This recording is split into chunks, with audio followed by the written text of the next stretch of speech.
Ескалираат обвинувањата помеѓу ВМРО, ДПМН и Сојузот на синдикати на Македонија.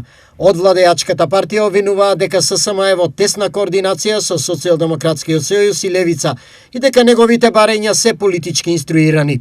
Слободан Трендафилов е лице кое и должи на СДС за незаконското поставување на позицијата председател на ССМ. Слободан Трендафилов подолг период не ги одразува идеите и потребите на работниците, туку на СДС.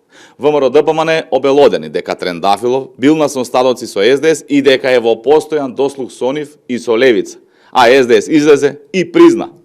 Сања Лукаревска од Собраниска сала за пресконференција јасно кажа дека се гледале со Слободан Трендафилов.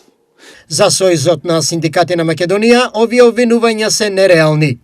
Да го напаѓаат Сојузот на синдикатите на Македонија и да кажуваат како се координирал со опозицијски партии. Впрочем, да не му ни кажуваат на тој што излегува на телевизија како се координираме со нивните лидери, со нивните пратенички групи и со пратениците од нивната политичка партија е не само несериозно, туку и смешно и трагично, имајќи во предвид дека на говорниците во континуитет обвинуваат за некаква координација.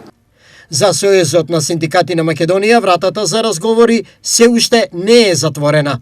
Се уште подаваме рака, уште утре да седнеме со владата да разговараме за сите наши барања, вклучително и барањето за зголемување на минималната плата, како и за обврските по општиот колективен договор за јавниот сектор за зголемување на платите на сите работници. Меѓутоа, ние нема да бидеме виновни, ниту ќе им биде некој друг виновен, доколку на 2 и на 7 април работниците излезат на протести, зашто ќе донесеме нова одлука, нема да им бидеме виновни доколку излеземе на улица и донесеме одлука пред владата и пред работодавачите, пред оние кои не сакаат да ни ги зголемат платите, како и пред оние кои не фрлија во арената со работодавачите, очекувајќи да се истепаме помеѓу себе за да не се случи апсолутно ништо, за потоа на крајот на денот тие да одлучат за име и на сметка на сите други работници. Во однос на репрезентативноста и легитимитетот на ССМ во економско-социјалниот совет, Трендафилов изјави дека без сомнение тоа е ССМ, а се останато било манипулација со реалноста.